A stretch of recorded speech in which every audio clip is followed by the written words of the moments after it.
Korean, Indian, Filipino foods ba ang hanap mo? Ayun, tara, samahan niyo ako dito sa Banchetto ng Circuit. Maraming nakakain dito guys. Simulan na nga natin dito sa barbecue. Sobrang sarap ng barbecue nila dito. Actually, yung palang mga isaw nila. Talagang alam mong malinis. Kasi alam mo yung lasa ng hindi siya ganun yung lasa eh. At malaman siya. Ito naman ang Mongolian. Kung hindi ako nagda-diet, ito ang kinakain ko. Talagang sulit na sulit ang serving dito. At talagang masarap din. Pwede mo siyang gawing Mongolian rice o Mongolian noodles. Meron ding inihaw na lechon dito, okay din yan. At itong biryani dapat ang o-ordering ko. Pero may nakita akong mas okay. Nakakatakam kasi yung shawarma nila dito. Ayan sarap 'di ba? Kung refreshments naman, hindi ka mauubusan ng choices dito. Tignan nyo kung gaano to karami ha.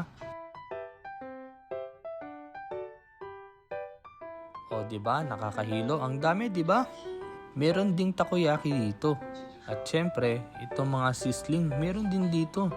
At nakita ko nga itong stall na to. Indian store. Hindi ko sure kung legit na Indian yung tindero.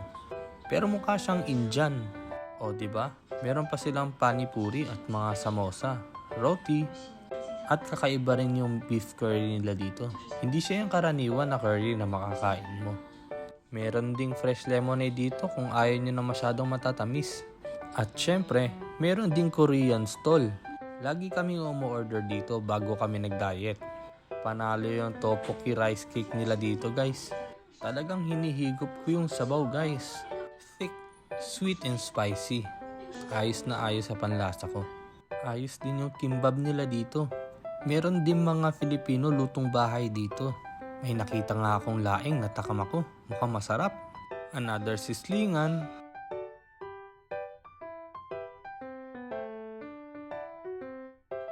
Pulutan stall.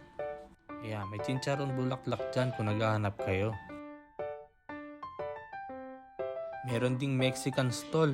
Ayos yung nachos nila dito. Overload talaga. At syempre, ito na nga ang aking in-order. Indian cuisine. Bali, umorder ako dito ng panipuri at beef curry. Meron cilantro yung panipuri nila. Kaya kung hindi mo type yun, patanggal mo na lang. Ito na nga ang mga na-order namin. Lahat yan guys masasarap. At dahil galing kami kanina ng Quiapo, dumaan na rin kami dito sa New Pohing Fresh Lumpia. Guys, panalo talaga to. Sobrang sarap. Kaso hindi to keto. Pero mukhang healthy pa rin naman. So pwede na yun. Ayan, picture muna kami. Ganda ni Mrs. no? Bago salamin yan. At ito nga guys yung masarap na isaw. Panalo to. Malaman, pero hindi lasang kwan.